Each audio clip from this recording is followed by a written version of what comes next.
La primera vez que alguien cambia tu hogar sin preguntarte, no es redecoración, es un desalojo disfrazado de amor. Aún recuerdo el crujido de las hojas secas sobre el empedrado de San Cristóbal esa mañana. Era noviembre, y el viento del altiplano traía consigo el olor a madera quemada y pan recién horneado. Yo estaba en la cocina, removiendo con cuidado el mole poblano que hervía a fuego lento, mientras el arroz blanco esperaba en silencio su momento. En la radio, un bolero antiguo hablaba de amores que no regresan. No sospechaba que, en mi propia casa, los recuerdos estaban a punto de ser expulsados sin aviso. El portón tembló con el golpe de una caja pesada. Me sequé las manos en el delantal y salí al corredor. Allí estaba, un camión de mudanza, grande y ajeno, cubría media calle. Renata bajó del asiento del copiloto con su paso firme, como si cada baldosa le perteneciera. No hubo abrazo. Ni un beso en la mejilla. Solo palabras directas, secas, como la temporada. Mamá, vamos a empezar con unos cambios. La casa necesita renovación urgente. Estás muy apegada a lo viejo. Esteban, su esposo, revisaba su teléfono sin siquiera mirar la casa. Lucía, mi nieta, me saludó con un hola, abuelita, tímido, casi susurrado, como si intuyera que algo no estaba bien. ¿Qué cambios? Pregunté con una sonrisa forzada. Nada radical, respondió Renata, ya señalando a los trabajadores. Solo vamos a modernizar. Más luz, más funcionalidad. Vi cómo bajaban muebles envueltos en plástico, todos relucientes, impersonales. Una mesa de cristal, estanterías metálicas, lámparas sin alma. En minutos, comenzaron a entrar cajas con etiquetas frías, ropa nueva, sala moderna, cuadros decorativos. ¿Y mi sillón? Pregunté más tarde, al notar el vacío en mi rincón favorito. Lo retiramos, mamá, dijo sin mirarme. Estaba viejo y torcido. Te pusimos uno más cómodo. No era solo un sillón. Era el lugar donde me senté a coser el vestido de primera comunión de Renata, donde leí cartas de Julián en sus días de juventud, donde recé por la salud de mi hijo Carlos cuando enfermó. Ahora, reemplazado por una estructura gris, sin historia. Ese mediodía, al salir con la bolsa de basura, algo me hizo detenerme. Entre papeles arrugados y envoltorios plásticos, vi una esquina familiar, el lomo azul de un álbum fotográfico. Lo saqué del fondo del bote, mojado y frío. Lo abrí con cuidado. Las páginas estaban manchadas, algunas pegadas entre sí. Vi nuestras fotos en Guanajuato, la sonrisa de Julián bajo la parroquia de San Miguel, la imagen de Renata disfrazada de ángel en la pastorela escolar. Habían sido arrojadas como si fueran nada. Como si yo fuera nada. Lucía se acercó y me miró sin decir palabra. Sus ojos reflejaban vergüenza, o quizás pena. ¿Quién hizo esto? Pregunté con voz quebrada. Mamá, no exageres, dijo Renata desde el comedor, al vernos con el álbum en las manos. Estaba lleno de polvo. No creí que fuera importante. Volví a mi cuarto, buscando refugio en los objetos que aún sentía míos. Quise abrir mi joyero, ese que Julián me regaló cuando nos casamos, donde guardaba las medallas de bautizo, los aretes de mi madre, un mechón de cabello de Carlos. No lo encontré. Lo busqué desesperada, hasta que abrí el armario del cuarto de servicio, y ahí estaba, empujado entre una escoba vieja y una caja de herramientas, cubierto de polvo. Era para hacer espacio, dijo Renata al verme. No te pongas dramática. Dramática. Esa palabra me cayó como una bofetada. Cerré el joyero, sin decir nada, y lo llevé de vuelta a mi cuarto como quien rescata una reliquia de un naufragio. Esa noche no podía dormir. El silencio era espeso. Me levanté a preparar una infusión de manzanilla. En la cocina, al abrir otra bolsa de basura para tirar la bolsita usada, vi algo más, una carta. Vieja, arrugada, con las letras apenas legibles por una mancha de café. La reconocí de inmediato. Era de mi madre. La había guardado por décadas. Decía, nunca dejes que nadie te diga que vale y que no. Sentí un nudo en el pecho. Me llevé la carta al altar pequeño que tengo frente a la Virgen de Guadalupe. Encendí una vela. La llama temblaba, igual que mis manos. Si esto es una prueba, señora, susurré, ayúdame a no quebrarme. Porque hay cosas que, aunque viejas, siguen siendo el corazón de un hogar. Y ese corazón, hoy, sangraba en silencio. No hay peor traición que la envuelta en frases amables y tinta legal.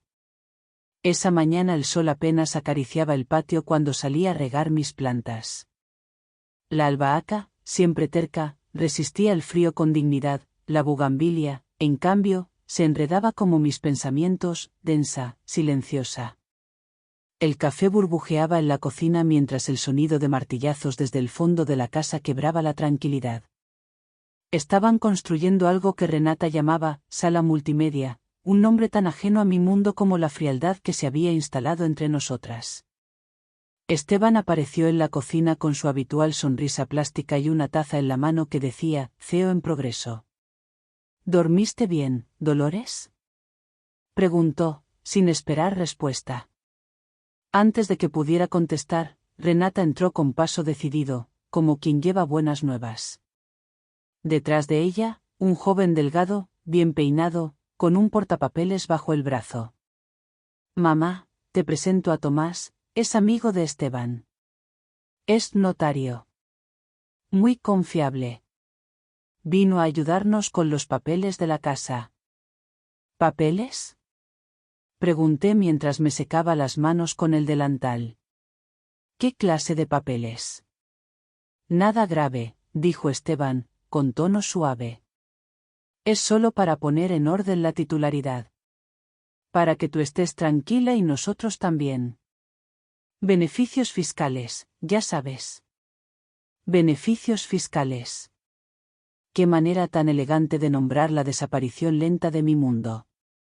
Tomás me saludó con cortesía. Su voz era amable, pero evitaba mi mirada. Me extendió un documento de varias hojas. Señora Dolores, aquí tiene. Léalo con calma, por favor.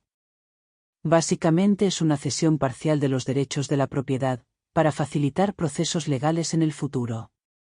Usted sigue siendo dueña, claro, pero... ¿Pero? Interrumpí, con la voz más firme de lo que esperaba. El silencio se hizo denso. Tomás tragó saliva. Renata sonrió con paciencia forzada. Mamá, confía en nosotros. Nadie te está quitando nada. Es solo un trámite. Un favor. Pensé en Julián. En su voz cuando me advertía, no firmes nada que no entiendas. Ni papeles, ni promesas. Me senté en la cabecera de la mesa, el lugar donde siempre servía el arroz con leche a mis nietos, y leí por encima los párrafos llenos de palabras complicadas. Nada era claro, todo estaba envuelto en ambigüedad. Estoy cansada, dije, con un suspiro largo. Hoy no puedo concentrarme.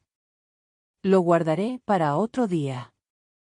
Tomás intentó protestar, pero Renata levantó la mano. Me tendió el documento, yo lo tomé y lo llevé al cuarto. Abrí la gaveta donde guardo las fotos de mi boda, los rosarios de mi madre, y lo metí ahí. Lo cerré con llave.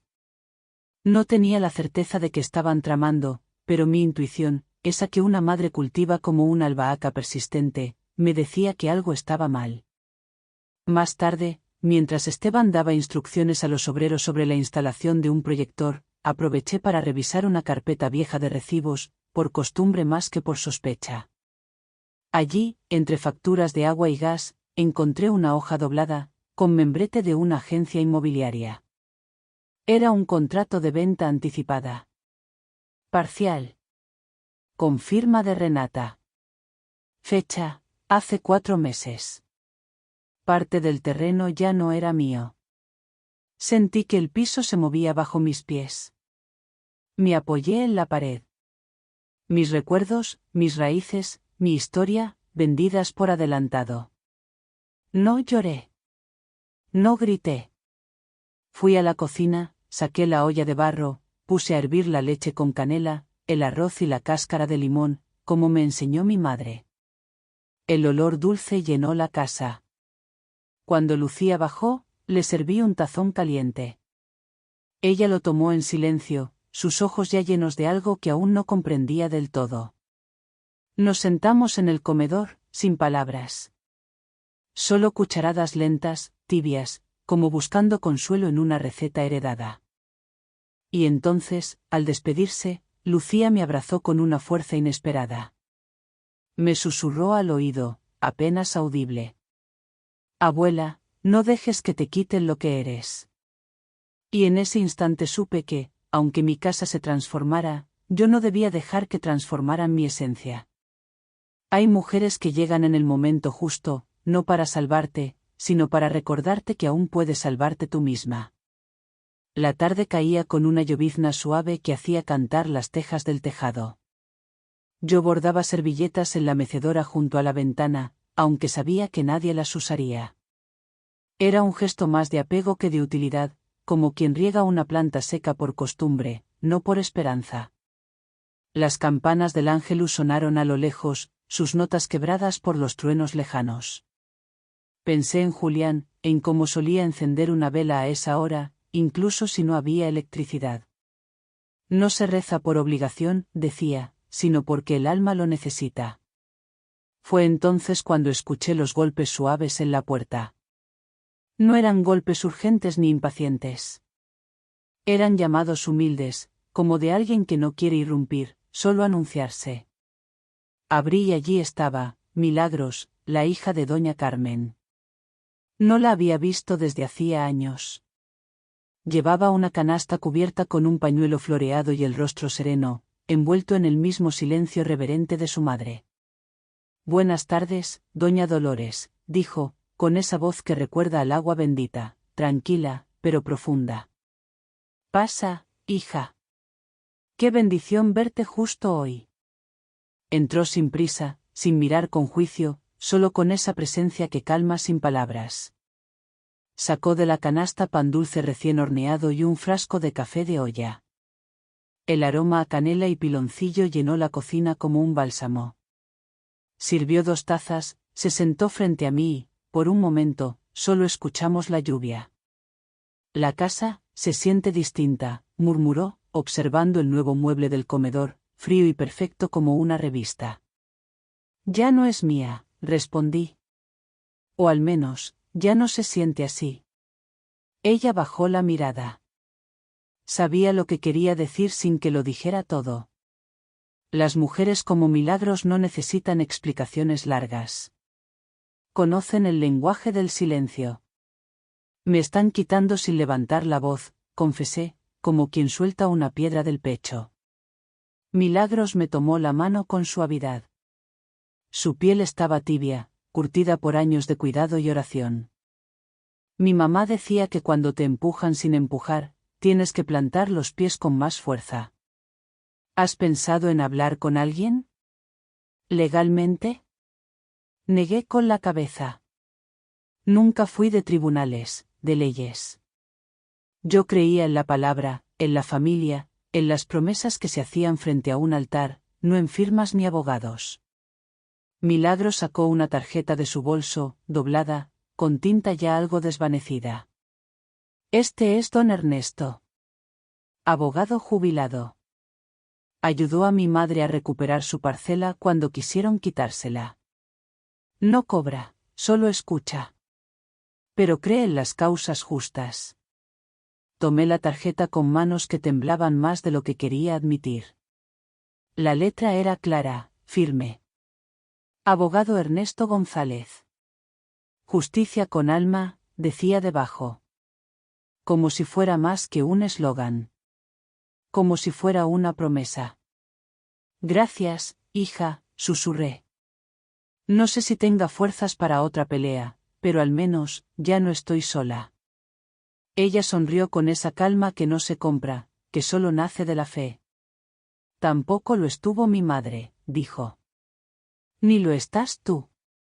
Ni siquiera cuando creas que sí. Me acompañó hasta la cocina, donde aún ardía una vela frente al pequeño altar con la imagen de la Virgen de Guadalupe. Sin decirlo, ambas sabíamos lo que venía. Nos tomamos de las manos y, juntas, comenzamos a rezar un Padre Nuestro. Su voz era firme, la mía quebrada. Pero en la unión, había una fortaleza que no conocía desde la muerte de Julián. Desde el pasillo, sin que nosotras la viéramos, Lucía observaba, con los ojos brillantes, como si entendiera algo que los adultos olvidamos, que la fe también se hereda en silencio. Cuando Milagro se fue, me quedé un rato sentada frente a la vela. La tarjeta de don Ernesto estaba sobre la mesa, iluminada por la llama vacilante. La tomé entre mis dedos y, mirando al cielo sin mover los labios, susurré. Julián, si estás conmigo, mándame una señal. Las paredes no hablan, pero guardan los gritos, los rezos y las promesas rotas. Esa mañana, antes de salir, toqué los marcos del corredor como quien saluda a viejos amigos. Acaricié la grieta que se abría detrás del retrato de bodas y cerré los ojos un momento. Nuestra herencia, incluso cuando nosotros ya no estemos, me había dicho Julián aquella noche en que pusimos el último ladrillo con nuestras propias manos. La oficina de don Ernesto era como yo, antigua, polvorienta, pero con la memoria intacta.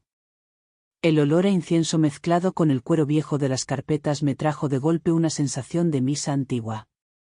En la pared, San Judas Tadeo me miraba con los ojos pacientes de quien ha visto demasiadas injusticias. Siéntese, doña Dolores, me dijo Ernesto, mientras Milagro servía un poco de agua con limón. Elogió con lentitud los papeles que le había llevado. Sus gafas gruesas le hacían fruncir el ceño como si quisiera ver más allá de la tinta. Cuando alzó la vista, sus palabras no necesitaban adornos. Este terreno ha sido ofrecido como garantía de una inversión inmobiliaria. A nombre de Esteban. La firma no es suya, pero el documento fue aceptado por el banco porque aparece como CEO propiedad compartida. Hay irregularidades, pero mientras usted no haya cedido oficialmente, sigue siendo la dueña legal. Sentí como si me quitaran el piso bajo los pies, pero me forcé a mantener la voz firme. ¿Entonces aún puedo hacer algo? Sí, pero el tiempo juega en su contra. Si se consolida la operación o si se vencen ciertos plazos, la cosa se complica. Hay que actuar. Pronto. Asentí en silencio. Milagros me tocó el hombro. No me dijo nada. Su silencio era un abrigo que me sostenía mejor que 1000 palabras. Regresamos caminando por las calles empedradas. Afuera, la procesión del barrio pasaba lenta, con cánticos que se deslizaban como brisa entre los portones. Algunos niños portaban velas, una mujer mayor cargaba una imagen de la Virgen con flores de papel. Yo apenas la miré. Tenía el alma enredada. Al llegar, abrí la puerta de mi casa como si no fuera mía. Me detuve en el recibidor, todo estaba en su lugar, o casi. El baúl antiguo, el que Julián usaba para guardar las cartas que nos enviábamos cuando era obrero en Monterrey, estaba abierto. No por descuido, sino con intención. Me arrodillé frente al baúl. Las cartas no estaban. Las libretas donde escribía sus pensamientos al volver del trabajo, sus diarios juveniles con tinta corrida y sueños torpes, todo había desaparecido. Solo quedaba un pañuelo doblado, el que usó cuando nació Renata. Cerré el baúl sin llorar. Los recuerdos no se van cuando desaparecen los objetos, me dije. Pero aún así, dolía como si me hubieran vaciado por dentro. Renata apareció en el pasillo, con el teléfono en una mano y una taza de té en la otra. Ni siquiera me miró. Hay que soltar el pasado, mamá. El mundo ya no es de los que guardan papeles. No le respondí. No porque no tuviera palabras, sino porque no quería que las mías se perdieran en el eco vacío que ella misma había construido entre nosotras. Esa noche, encendí una vela frente al altar y me senté en el suelo de la cocina, donde el mosaico antiguo aún conservaba la mancha de mole que Julián había derramado una vez. En una cena de aniversario. Saqué del fondo del ropero una carpeta sellada, envuelta en un trapo con bordes deshilachados. Allí estaban los papeles originales de propiedad. Con nuestras firmas, con el sello del notario que nos casó y luego nos ayudó a inscribir el terreno a nombre conjunto. También, dentro del mismo trapo, había una llave pequeña, oxidada, con un lazo de cinta roja. Me quedé viéndola largo rato. La reconocí enseguida. Era la llave de la alacena vieja de la cocina, la que sellamos después de la reforma. Me levanté con esfuerzo y me dirigí hacia allí. Quité el estante decorativo, empujé el azulejo flojo, y la cerradura cedió con un clic. Dentro, había polvo, y una nota doblada. Temblando, la desdoblé. Era de Julián. La casa es tuya, Lola. No dejes que te borren. Las lágrimas no cayeron de golpe, sino como lluvia fina que cala hasta el alma. Me abracé a esa hoja como quien se agarra a una cuerda cuando el río arrastra con fuerza. Antes de que nazca el niño Dios, deben morir algunas ilusiones. La noche del 23 de diciembre solía ser mi favorita.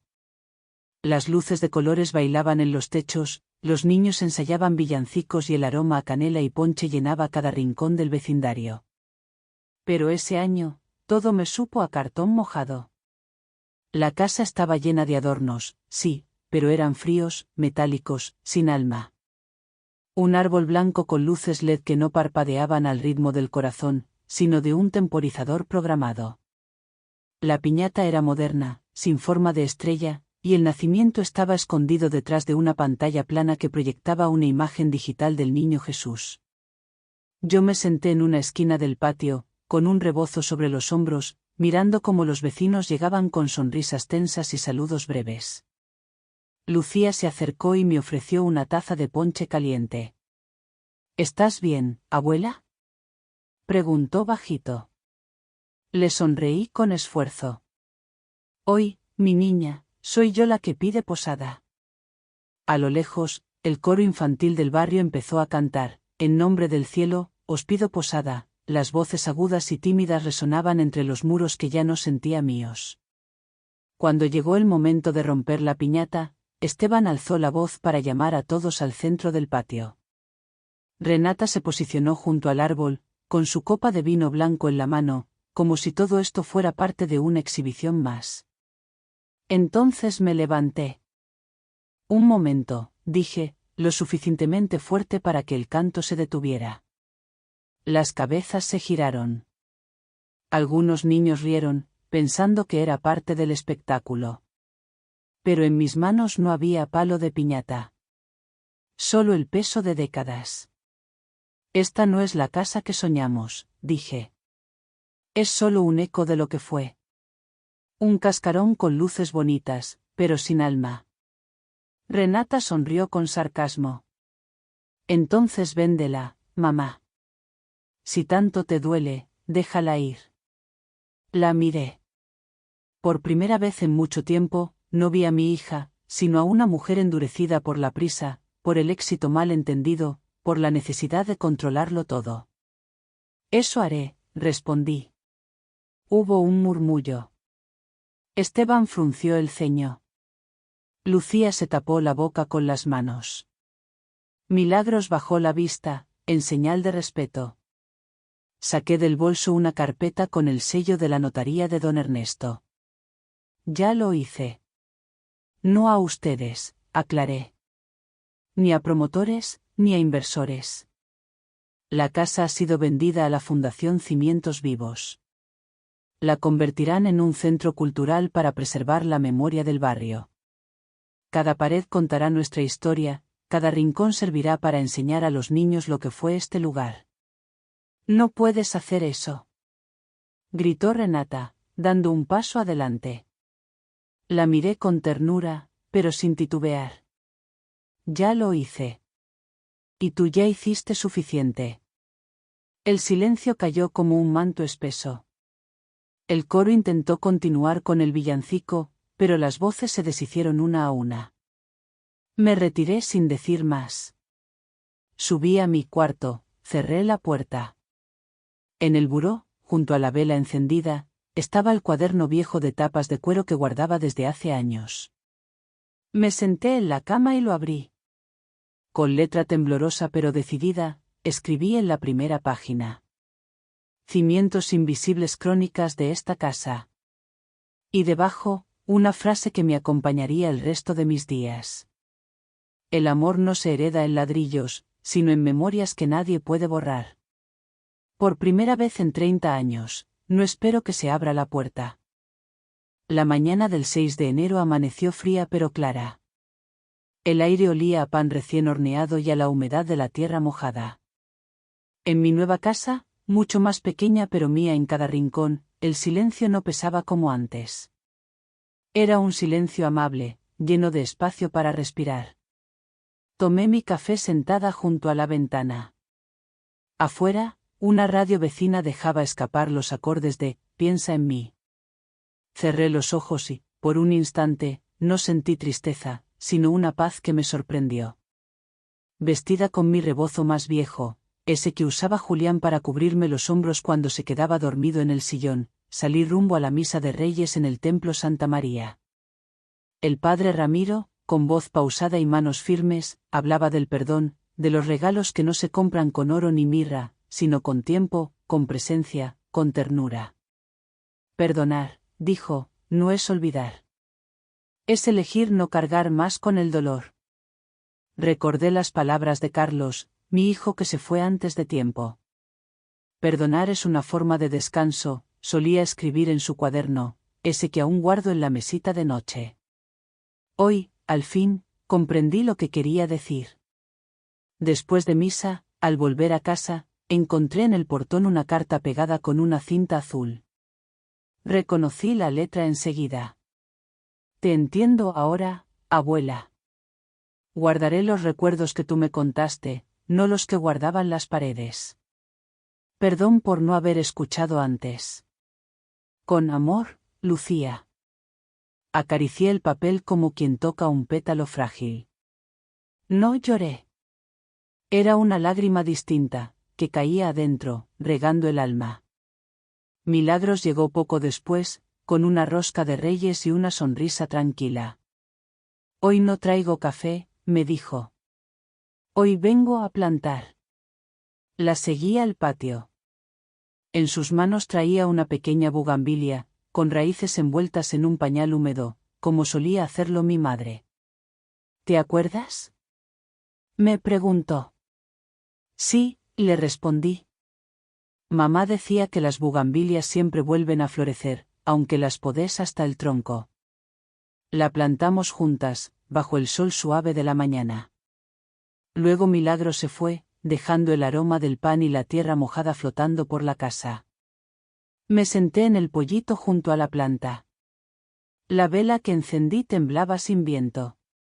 Saqué mi cuaderno, ese que había titulado Cimientos invisibles, y escribí una última frase. Aunque todo cambie, mientras recuerde, no estoy sola. Pasado el mediodía, un niño que nunca había visto antes se acercó a la reja. Llevaba una flor de papel entre los dedos. Para usted, dijo, sin más. ¿Cómo te llamas? Le pregunté, pero ya se había ido, corriendo por la calle con la risa suelta. Entré con la flor en la mano, y al colocarla en un pequeño florero, vi algo más en el buzón, una postal. Sin remitente, sin timbre, solo con una frase escrita a mano. Gracias por no rendirte. La sostuve un largo rato entre los dedos. Sonreí. Quizás fue Lucía. Quizás fue Julián. O quizás, simplemente, fue la vida devolviéndome un susurro. Y en ese momento, entendí que no hay puerta que duela cuando el alma ya se ha abierto. Afuera, la bugambilia florece en silencio, como si también ella hubiera aprendido que el dolor no necesita gritar para sanar. Y aquí estoy yo, por fin en paz, sabiendo que la casa no era de paredes ni de techos, sino de memorias que aún me habitan. En esta vida, uno no siempre elige lo que pierde, pero sí puede elegir qué recuerdos conservar y qué heridas transformar en fuerza. Aprendí que el perdón no es un regalo para quien nos hiere, sino un bálsamo para el alma. Y que mientras uno recuerde con amor, la soledad no tiene dónde quedarse. Si alguna vez sienten que su historia ya no importa, acuérdense de esto: mientras haya fe, mientras haya ternura, la familia puede reconstruirse, aunque sea con cimientos invisibles. Si esta historia de mi hogar les ha tocado el corazón, los invito a compartir la suya. Que la Virgen los acompañe siempre, y que nunca falte pan ni amor en sus mesas.